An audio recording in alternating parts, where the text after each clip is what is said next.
Hey lovelies, welcome back to my channel. If you are new here, welcome. My name is Joy. In today's video, we are going to be making aloe vera butter. This aloe vera butter can be used for both hair and skin. If you have skin problems or skin blemishes, or if you have hair that is always dry, hard and unmanageable, just give this aloe vera butter a try and come back to testify. To make the aloe vera butter, this is the amount of aloe vera we are going to use. We are going to use both the skin and the gel because both of them are very rich and potent with a lot of beneficial ingredients. Cut the aloe vera into little pieces. Now add the chopped up aloe vera into a blender. Here I'm using this my food processor. Next we are going to be adding olive oil. I wanted to use a cup of olive oil, but I didn't have enough, so I ended up with about 3/4 cup of olive oil.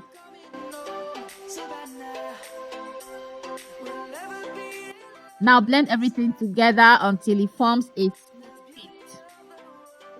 Aloe vera butter promotes hair growth. It helps to reduce scalp redness and inflammation. Aloe vera butter adds strength and luster to hair. It helps to balance the pH of hair. It helps to heal scalp of various infections. It easily penetrates the hair. It has antifungal properties that help to alleviate dandruff. It also helps to retain water and moisture in our hair. Once it's smooth enough to your liking, transfer into a cooking pan. The birds have just begun. We will always take a stand for the people, for the land. Give it a little stir and transfer to heat. We are going to heat this up on very low heat. You want to use the lowest heat you can get on your cooker. While it's on heat, make sure to keep stirring it consistently so that it doesn't burn. I like to cook this and stir until it turns brown and I feel like there's no more liquid or water in the oil and the pulp is fully separated from the oil. I then take it out from heat and let it cool down. While the aloe vera paste is cooling, we are going to use it and 100 grams of mango butter. I also added a tablespoon of coconut oil. Now transfer the butters to a double boiler to melt. You can also help the melting process by breaking the butters down with a wooden spoon. Now the aloe vera paste is cool right here. We are going to filter to get the aloe vera oil.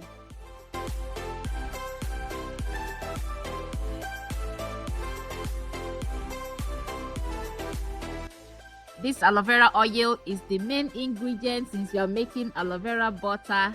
Look at how rich it's looking.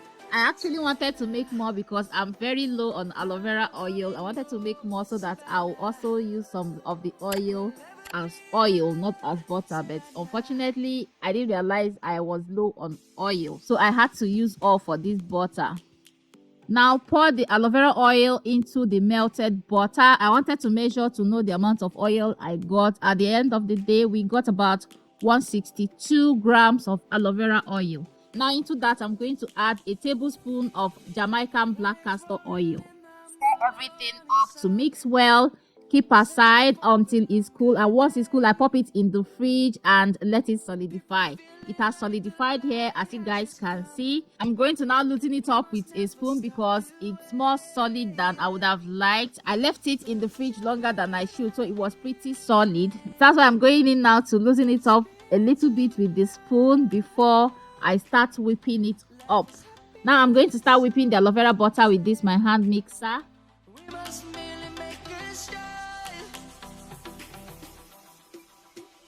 Savannah, I'm coming home. Savannah. I mix it for a while until it's a bit creamy. Now I'm going to add in 2 tablespoons of vegetable glycerin. Glycerin has emollient and humectant properties that will help to draw moisture into our hair since I'm going to use this for both hair and skin. So we need that extra moisture from hair and skin, and this is summer period as well, so the environment is very humid. Next, I'm adding some drops of vitamin E. Vitamin E will act somewhat like a preservative just to help prevent the butters from oxidizing. It will also help to protect our hair and skin.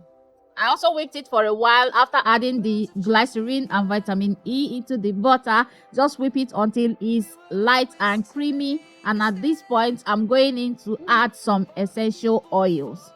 Here I'm going to be using peppermint essential oil and lemongrass essential oil. I just added some drops of each essential oil. After adding that, we are going to now give it a final whip until it's super light and creamy and it looks like it has increased in size.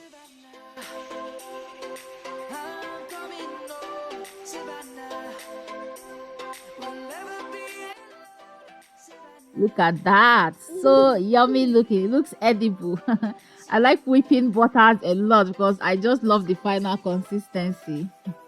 For easy transfer into my containers, I'm adding the whipped butter into a plastic bag so that I can easily puncture a hole and transfer it into my container. You want to use a very dry and sterilized container. You don't want water or any kind of moisture coming into contact with this butter. Now gently transfer into the glass jar. I prefer glass jars for butters. In fact, I prefer glass jars for products, but if you don't have a glass jar, you can also use a plastic one. And just like that, we have a rich, creamy aloe vera butter. This aloe vera butter will not only help to keep your hair conditioned and soft, it will help to retain moisture and also help with scalp problems like dry patches, or if you have eczema on your scalp or even on your skin as well, or if you have inflamed scalp, it helps a lot to relieve a lot of skin and scalp problems. For the application, guys, I want to put Ivy's hair in a protective style. So I'm first going in to wet her hair with this hair growth spray. After wetting her hair, I'm now going in with leave-in conditioner. This is African Price leave-in conditioner for kids. And finally, I will seal everything in with the aloe vera butter. You want to start from the tip and then move towards the roots. I like to apply more butter to the tip of her hair because that's the place that needs it most, since it is the oldest part of our hair and also the most fragile and most prone to breakage. So just apply the butter generously on her hair, work it in real good, and after that, I'm now going to start with the protective style. Her protective style for the week is African threading. I will just thread her hair with this yarn and then put some beads. After I'm done, you can't even immediately tell it's African threading. You will think it's twists. This is one of the best protective styles, especially if you want to retain length as well as keep your hair stretched.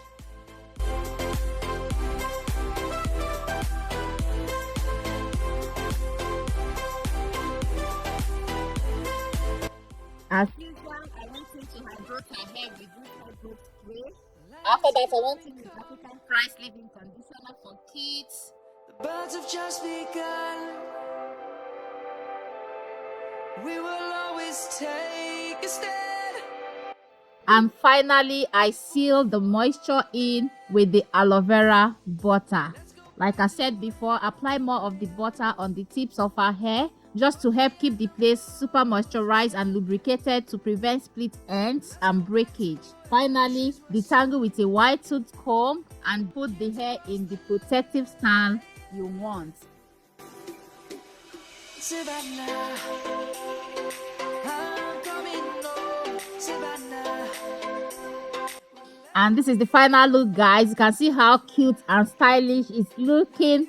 So that's it for today's video. If you like it, please don't forget to like, share, subscribe, and leave comments in comment section below. I love you all and see you in my next video. Bye.